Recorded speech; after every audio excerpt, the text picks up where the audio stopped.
Nah, yang kedua tadi pertanyaannya apa, Andrian? Ya, yang kedua ini berhubungan dengan kita sebagai leader ya, Ko.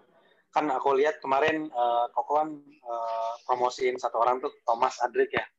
Apa yang kita bisa lakukan untuk memastikan bahwa tim kita ini bisa mencapai goals-nya untuk promosi sebagai AD ataupun AD tahun ini.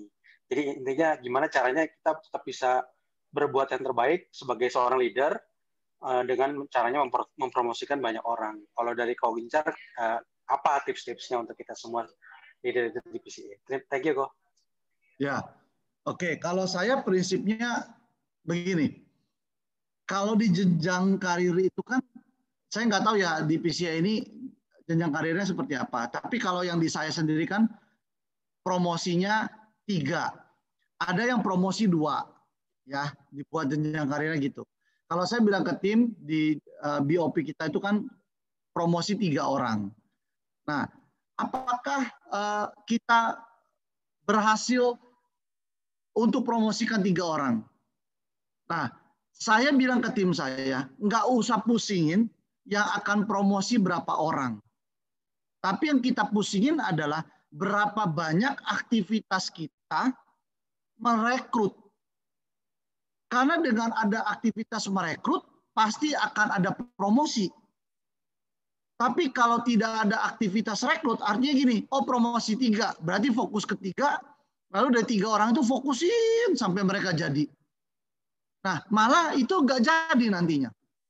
Kalau saya hanya fokuskan kepada aktivitas rekrut. Maksudnya gimana? Maksudnya gini, misalkan saya udah rekrut 3, ya, saya akan rekrut keempat nggak? Ya pasti, saya akan usaha.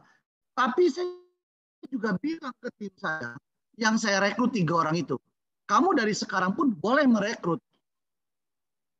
Kenapa? Karena teman-teman juga kita sadar betul ya, bahwa kadang orang yang kita rekrut belum tentu jalan loh. Tapi kadang orang yang kita rekrut itu bisa bawa orang kan. Saya selalu bilang sama rekrutan saya gini, nggak usah pusing kamu akan sukses atau tidak di Pro. Tapi yang pasti harus disyukuri adalah kamu berjodoh dengan saya.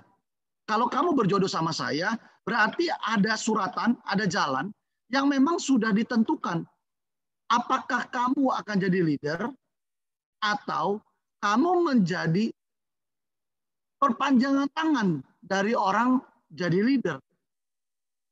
Jadi saya bisa bilang bahwa saya bisa minta tim saya itu untuk mulai rekrut. Karena kita nggak pernah tahu kan siapa yang bisa. Contoh nih, agent itu datang ke saya, Adrian. Ko Gincar, saya udah prospek si A, si B, si C, si D, si E, nggak mau semua. Oke, terus besok prospek siapa? Bingung saya mau prospek siapa lagi. Saya bilang sama dia, kalau kamu bingung bagaimana kamu bisa promosi? Jadi supaya nggak bingung, begini aja.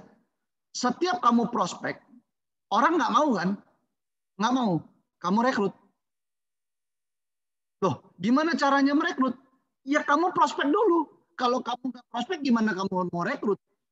Karena proses recruiting itu adalah selling produk. Kalau saya ngerekrut orang, saya selalu jelasin loh bagaimana caranya saya prospek. Karena kan orang perlu tahu. Saya jalanin bisnis pro, jualan asuransi ya. Kalau saya bilang enggak. Yang perlu kamu lakukan bukan jualan asuransi, tapi ini loh yang kamu lakukan. Apa yang saya jelaskan? Presentasi saya. Rekening sehat, rekening sakit itu. Kalau dulu mah Pak Ali namanya. Sekarang diganti aja Mr. X. Yang bulan pertama, bulan kedua, bulan ketiga, bulan keempat, stroke, jantung, kanker itu. Saya tanya, kamu cerita begini bisa nggak? Bisa. Kalau kamu bisa cerita begini, bisa nggak kamu copy paste punya kesamaan 99% sama saya? Bisa nggak? Bisa. Nah kalau ini bisa, kamu nggak usah jualan asuransi. Yang kamu perlu adalah ceritain ini ke siapa? Keluarga kamu, ke siapa? Teman-teman kamu. Loh, mereka sudah punya asuransi. Gimana? Saya nggak suruh kamu jualan asuransi. Saya suruh kamu cerita begini. Bisa nggak?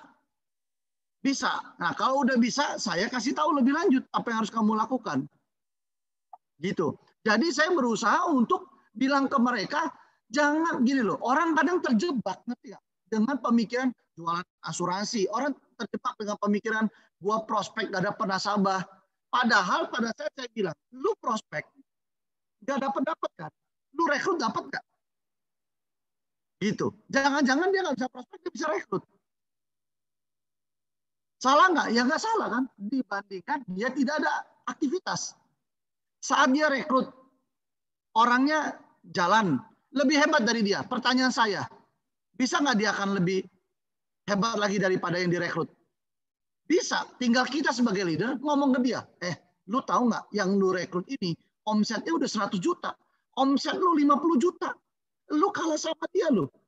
Ini yang ada, dia yang promosi, bukan lu ini. Hanya dua pilihan orang itu kan. Satu, terbakar.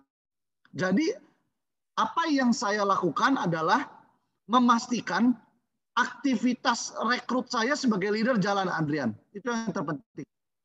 Ya, lewat apa? Recruiting direct, lewat apa? Recruiting cucu juga. Tapi cucu tidak saya ajarin secara detail bagaimana rekrut. Saya cuma bilang kalau dia selling, orang bilang nggak mau, terus dia lapor. Besok dia prospek bilang nggak mau. Saya langsung ngomong, ya udah kalau kamu nggak bisa, orang nggak mau, rekrut aja. Bisa nggak rekrut? Nggak ngerti saya caranya rekrut. Oke, tanya sama yang direkrut. Apa yang gue ceritakan ini, menurut lu bagus nggak? Bagus, dibilang kan bagus. Tapi lu kan belum mau ya punya rekening seperti ini kan. Tapi lu cerita begini, menurut lu rekening bagus nggak? Bagus. Menurut lu bisa dilakukan nggak sama lu ini? Bisa. Wah nggak bisa gua. Misalkan dia bilang gitu, wah nggak bisa gua kalau gini mah. Ya udah gini aja. Tapi bagus kan? Bagus. Kalau boleh, lu nih, boleh nggak teman-teman kamu tahu tentang rekening ini? Boleh. Oke. Kalau boleh, mau kamu yang cerita atau saya yang cerita?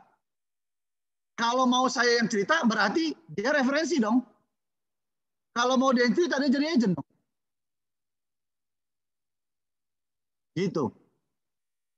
Ada gambaran nggak, Adrian? Iya, ada kok.